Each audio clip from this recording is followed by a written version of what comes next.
Welcome back, listeners, to another episode of the New Standard.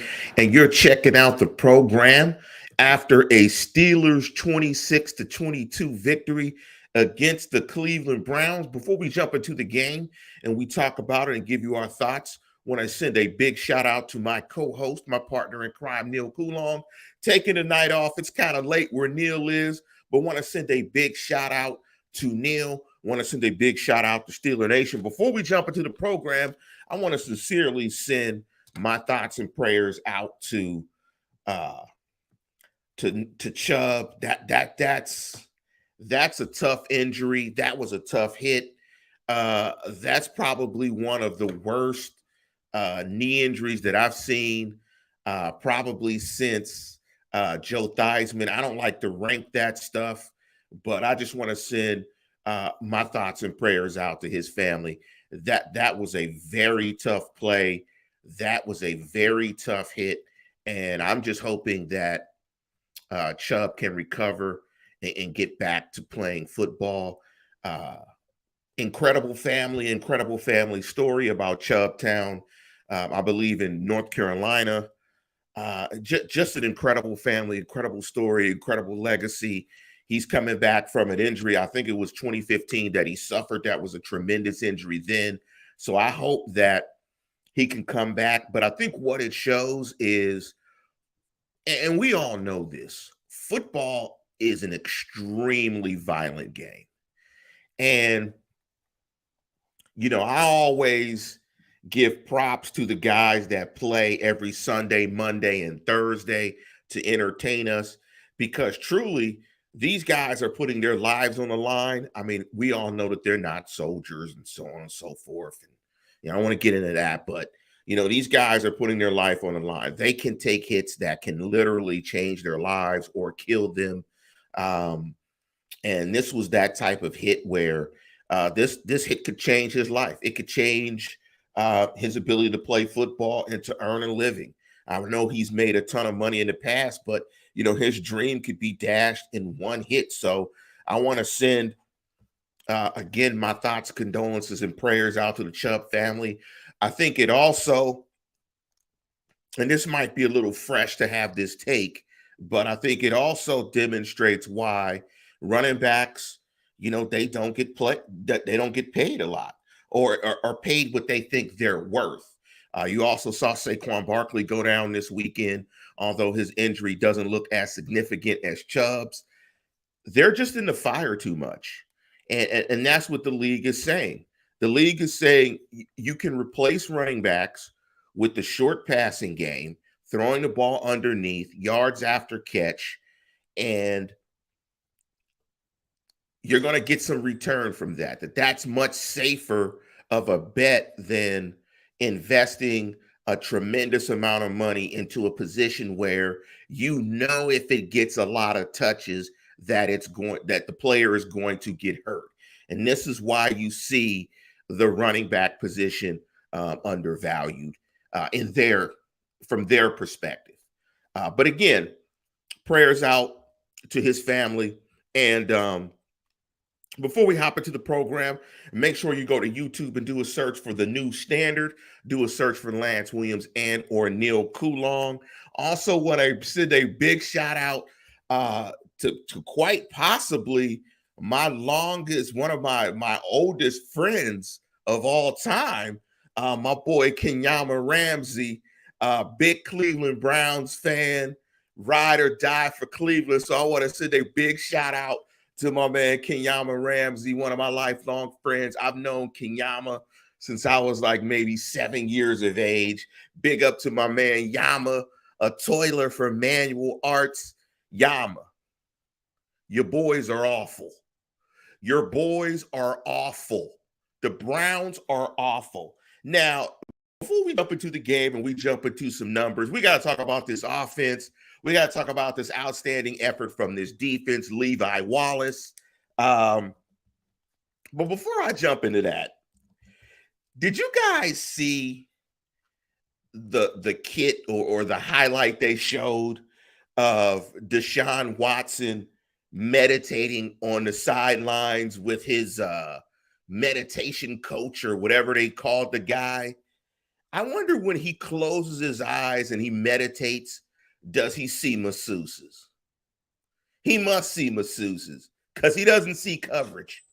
If he gotta see masseuses, he gotta see hands with lotion rubbing his body because he don't see guys flooding zones in coverage. Deshaun Watson, and it was hard to do this night, but Deshaun Watson was even worse than Kenny Pickett. Deshaun Watson, as good as the defense played, was the real MVP. I believe it's 7 sacks, a pick 6, a fumble for a TD, 2 15-yard face mask, personal foul penalties against. That might have been, for what he's getting paid, the worst game you've seen in elite player play.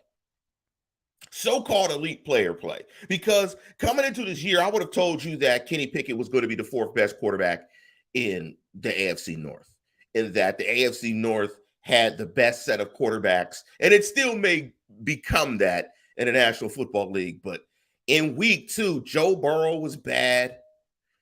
Deshaun Watson was awful. Kenny Pickett was atrocious and putrid. And the Steelers are fortunate to come out of this game with a victory. Again, if you want to participate in the program, go to YouTube, do a search for The New Standard and Lance Williams. Of course, we're going to jump into your questions as well. We're going to jump into some of your thoughts. And I wouldn't be surprised, Big Wes. Wes Hickok, big up. Longtime listener to the program. Wes said Stefanski is going to be fired after this season. No doubt about it. He might be fired after tonight, because if you've invested the type of money that they have in Deshaun Watson and you can't get him to look better than that. I mean, he threw a pass 10 yards out of bounds. No level of meditation is going to put the laser pointer on the field if you cannot throw the ball. Maybe it slipped out of his hands from all the lotion. I don't know, but man, you cannot throw the ball 10 yards out of bounds. He's absolutely terrible. And to the point that Grayson said, big up to Grayson Mason, big up to everybody listening to the program. Guys were dropping like flies. It's a crazy game, and it's super violent. And that might be a case. I mean, when you talk about it, G-Stacks 434, that might be the best edge rushing combo in the National Football League. I want to get to the real player of this game, and that was Alex Highsmith.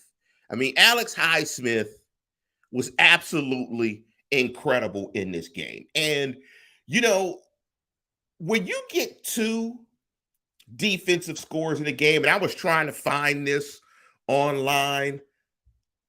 I was trying to find if anyone has ever lost a game when their defense gets 2 scores. If there's anybody out there that could find that stat, and I was just hoping that the Steelers were not going to fall into that boat where at home, 2 defensive scores and you lose. I mean, Deshaun Watson threw a pick 6 on the first play of the game. I mean, you can't lose that game. And great for the Steelers that they came back and won that game. But let me give you the stat line here, as they have it here for Alex Highsmith. He had 5 tackles, 2 assisted, a combined 7 tackles. He had an interception for a touchdown, and he had a sack in the game. TJ Watt had 2 tackles, 4 combined, had a sack in the game as well. I think, and the game book is coming out a little bit later. I think the Steelers had 7 sacks on the game.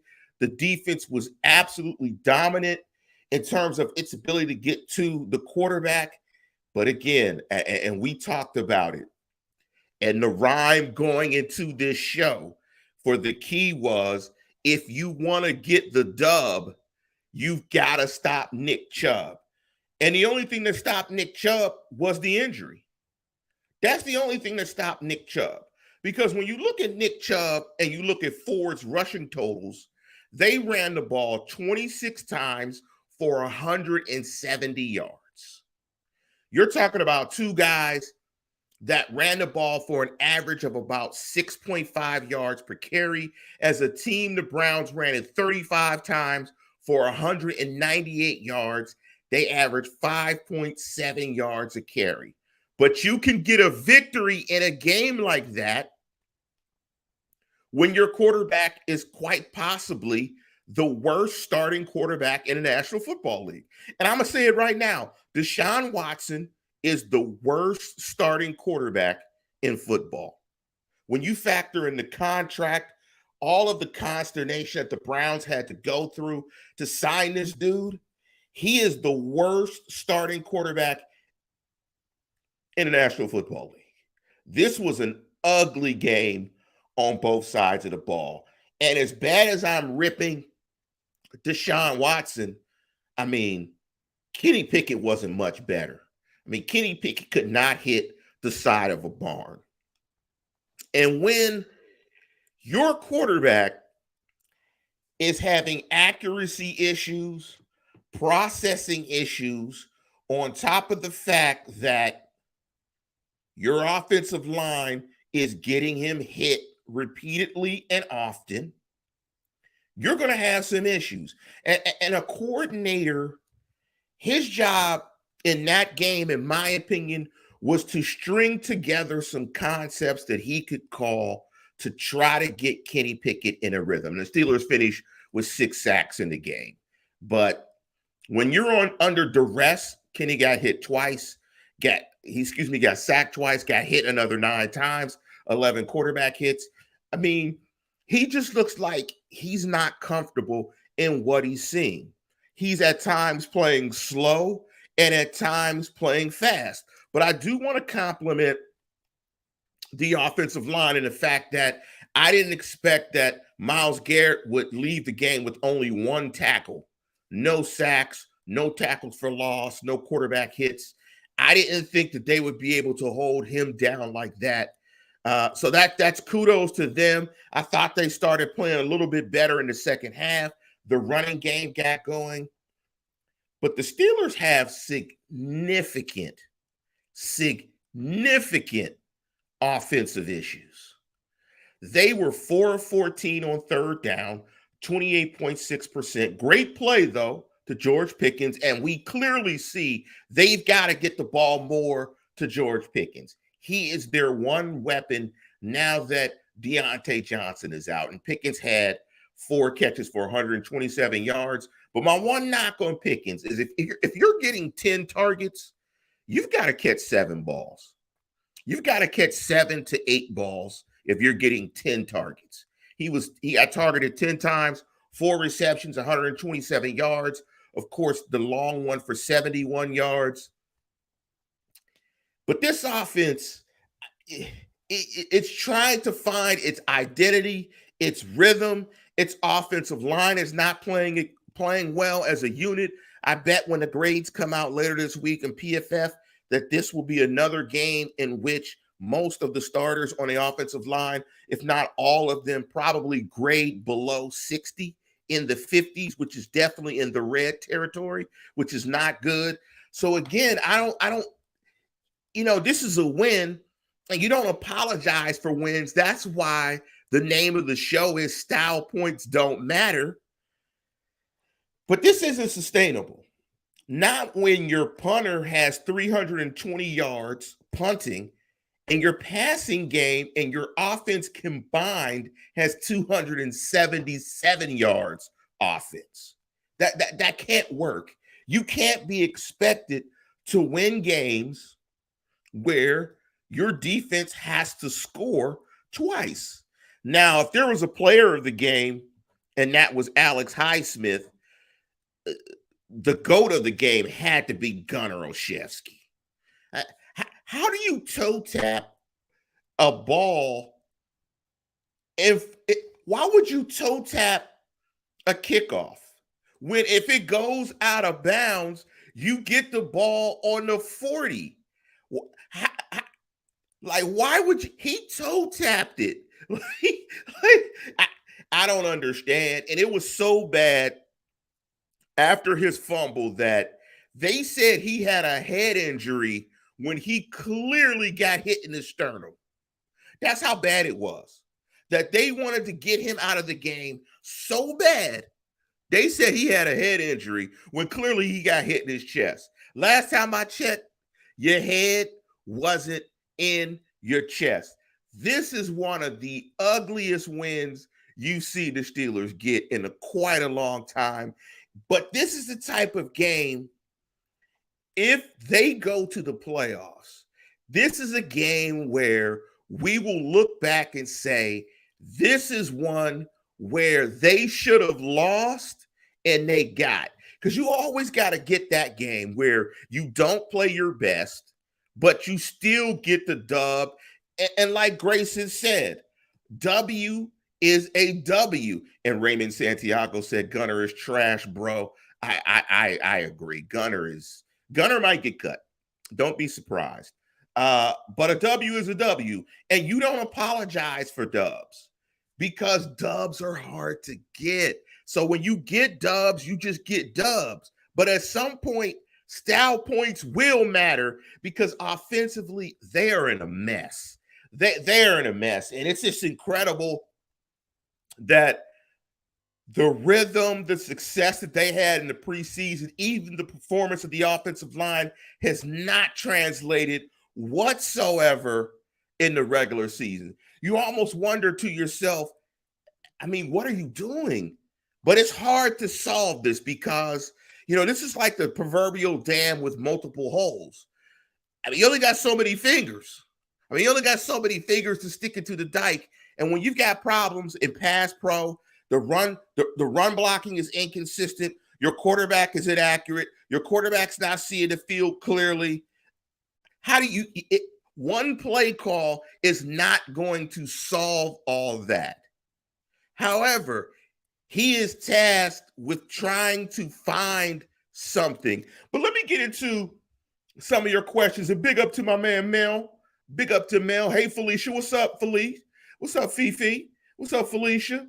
And you're right, Felicia. I am glad we have Jaylen Warren. I mean, it's just pretty. I mean, even in this NFL, their offense doesn't do anything well. They don't run it well. They don't pass protect well. They don't pass it well. They don't do anything well. The only thing they do well is not convert third downs. And that's sort of oxymoronic because it's sort of in reverse. But let me cycle back through and jump into some of your comments. Grayson said, skilled players aside, it's a bad game plan. I'm not sure I could just put it on the game plan. I mean, there were some wide open throws that Kenny had, and Kenny could not hit them. I mean, if you scheme a wide open pass to the flat, you've got to hit that guy. You've got to hit that guy. So G Stacks 434 said Canada never seems to call an easy play or a rhythm pass to get his young quarterback going. Now, I think that's a fair criticism. I don't know if never is the word I would use, but that's his job. That's his challenge. You've clearly got a young player, I think, that's having some confidence issues. You've got to have some concepts that he likes, some go-tos, some slump busters to get him into rhythm. And you just don't see that. You don't see like that connection between coordinator and quarterback where he can go to some things to get his young player in rhythm. He keeps calling certain stuff, and it's just not connecting. But here's the frustrating thing from having coached. I bet you Kenny looked great in practice this week. I think he looked great in practice probably and executed the game plan to perfection, but it just didn't look right. And I think Mel is absolutely right. Kenny's got to be coached up. Kenny is a young player. They've got to go back to the drawing board with Kenny, and they've got to really take a look at what's going on with Kenny and why is this offense so out of sorts? Because this is absolutely not sustainable. And going back to the point we made at the top of the program, and Grayson said Chubb was screaming, you could hear him on the broadcast. Unfortunately, or fortunately for me, I did not see that. I will say this, and thank you everybody for hopping on the program. Again, you are listening to The New Standard live after the game, giving our post-game style points don't matter. If you want to participate, give us your comments. You can find us on YouTube. Do a search for The New Standard. Also, the show will be up via podcast very shortly after we record. And I'm glad things have changed, because when I was a kid and I saw the Joe Theismann play, they showed it over and over again. And they showed it over and over for days. And so I'm glad that policy has changed. Wes commented Najee was terrible. I mean, I can't really put it on Najee. I mean, I don't know what type of back you're going to be and what you expect him to be when your offensive line is this inconsistent. I would challenge you, Wes, go back and watch the All 22 if you can. It's just not consistent. It doesn't look well coordinated. It's a new unit with Seumalo in there. They have not found their footing. There is nothing that they do well. Because there is nothing that they do well, there is nothing that your offense can do well. And your quarterback is a young signal caller who is not good enough to raise all boats. He is a trailer, not a tractor. And right now, he might not be playing like a trailer. And honestly, right now, he's probably still playing because he's a young player. He's your first-round draft pick. But this isn't winning ball that he is playing. They know it's not sustainable, and it's going to be up to that coaching staff, namely Matt Canada and Mike Tomlin, to get him ready, because he is not giving them a fighting chance offensively to win games, and you cannot be expected to have your defense score 2 touchdowns. So let me jump into some of the other comments in the program. And again, thank you, everybody. And again, big up to Felicia. Wes Lance must be serious about the game because he let my comments pass without saying anything. Well, Felicia, I was behind and I was trying to catch up. I was taking my daughter from soccer practice and I was watching on YouTube TV, and I was behind and I was trying to catch up as fast as I can. Good thing about this game and this offense is that I didn't miss much. In fact, I didn't miss anything. I missed, if there was a book you could write on how not to quarterback, what not to do when playing quarterback in the National Football League, it be both of those guys. But Wes also commented, sadly, I'd be surprised if Chubb's season isn't over. Yeah, it's definitely over. I'm not a doctor, but it's probably over, and that's unfortunate, and that's bad luck for the Browns. But you've paid Deshaun Watson the type of money that is so bad that it took forever for a premier quarterback in Lamar Jackson to get another deal, because the deal was atrocious. He has to carry them. He has to carry them. The other thing I think that's standing out, and my dad pointed out, is Levi Wallace is not bringing anything to this defense. In fact, Levi Wallace, as Lamar Wilder said, is horrible. Levi Wallace is not very good. They're going to have to figure out something there. And I'll ask you, I'll toss this question out. Can you be a superior defense when you have an average to below average secondary? I say no. And I think what we're seeing, and this was a great effort against a very good offensive line, is that their front seven was cooking. I think in terms of run defense, which was troubling, I think they've got to get that shored up and be a little more gap sound and show some gap integrity. I think you can work on that.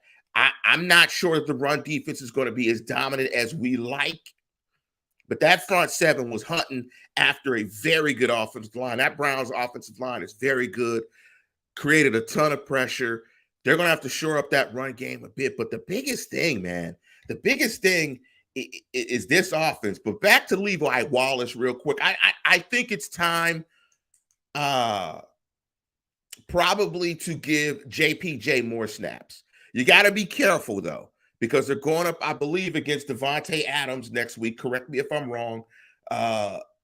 They have the Raiders, and you don't want to put Tay on a rookie.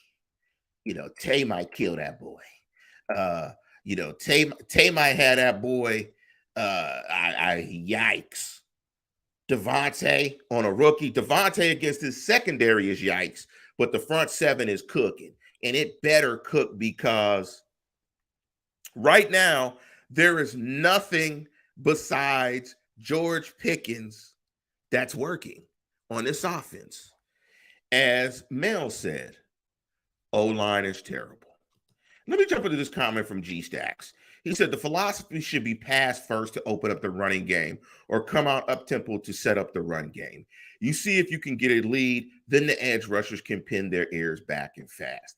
I think right now where the running game is, you've got to use some spread stuff to run the ball. You've got maybe to put on an extra receiver on the field to lighten the boxes so you can run the ball effectively. But I think it was just weird. I think they tried to do some of that. It wasn't successful. You saw Cleveland with some loaded boxes in the run game, wasn't successful. I think maybe you got to go, possibly more 12 to create extra gaps on either edge, and put Washington and or Freiermuth maybe in the running game. Freiermuth is a suspect run blocker. But I thought his game was weird. It was weird that Freiermuth got one target. Why is Freiermuth getting one target? He had one target, one reception for 2 yards. That's a mystery. That's a mystery to me. Of the 29 targets, Pickens got 10, Warren got 6, Robinson got 3, and Calvin Austin got 4. Weird distribution there. And I think what you're starting to see, and I watched about 5 or 6 games this weekend, is you're starting to see a greater proliferation, I think, of the short passing game to replace the running game. Because I think what you're seeing is some longer drives, and you're seeing as defenses start to get more complicated playing these mixed coverages. I think what you're starting to see are offenses take these free throws in these free yards. And thus you can do what you did with the running game, but get more yards. You can keep the ball, you can possess the ball, keep your defense off the field, because defenses are susceptible now. So I think it's all working in. But the Steelers, they have to go back to the drawing board. They've got to figure out something. Mel said Canada couldn't call my plays on Tecmo Bowl. But if you played Tecmo Bowl back in the day, there was only one play that worked. You could pitch it and just run till your battery ran out. I used to wear people out on Tecmo Bowl. They used to absolutely kill them. I just ran a toss sweep and would just win every single game, 129-7 or something like that. They just kill people. Let me jump into this comment from David Urban. Offense is very bad. I hope they don't wait too many weeks to make a change. But I challenge you, David. What is the change? What is the change? What is the change? You of course could fire the coordinator, but man, that'll set you back even more. You could swap out I think the only change is they've got to get it right. They've got to get this right. The world is not over. They are 1-1, but they've got to get this right. How they get it right, I don't know. But if Canada is the change, guess what? The offense is not going to change. That playbook looks the same. Now, maybe how you implement things in that playbook are different. But to Grayson's point, I don't know, Lance. Canada is the common denominator, but I agree they got to get it right. Canada is the common denominator. And guess what you can't do? You can't fire 5 offensive linemen, 2 running backs, and 5 wide receivers What you can do is fire the coordinator. And if that's what they need to do, they should. Wes asked the question. Let me ask you, Lance, does the play calling matter that much if O-line can't protect? Absolutely not. If the O-line can't protect, it's like if your girlfriend got eyes for another dude, I don't care how many times you're nice to her or you take her out or you buy her candies and sweets. If she like that other dude, she going to make it a point to be with that other dude. If that O-line does not improve to give them a foundation of something, Kenny Pickett going to continue to see Casper the Friendly. And it's weird that the line has regressed when they've added these pieces, when they added Siamalu. But what it shows you is that this is a coordinated dance between giants. And it takes time, it takes reps. The frustrating thing is you don't want to be repping it and trying to get it right in games when they have games and the games count. Before we get out of here again, make sure you hit me with a like and subscribe. Want to big up to everybody that's on the program. Again, big up to my co-host Neil, getting a little bit of rest. It's late in Minnesota, so we're a one-man show tonight. And last but not least, before we get out of here, want to give a big shout out to Presley Harvin. He had a great game. My dad was really hard on him last week, but he had a great game. I think my dad is going to be right, though. I would not be surprised if we see a change in that defensive secondary. It's going to be very key that Minkah Fitzpatrick comes back for this game against the Raiders. And we'll be back Wednesday to break it down all for you. I'm going to give you a little preview to my rhyme for the Wednesday show. If you want to win the day, you can finish the rhyme. But with that, we're going to conclude the program. And as always, tune in, tell a friend, and subscribe. Oh, what a feeling it is to be 1-1. Go Steelers.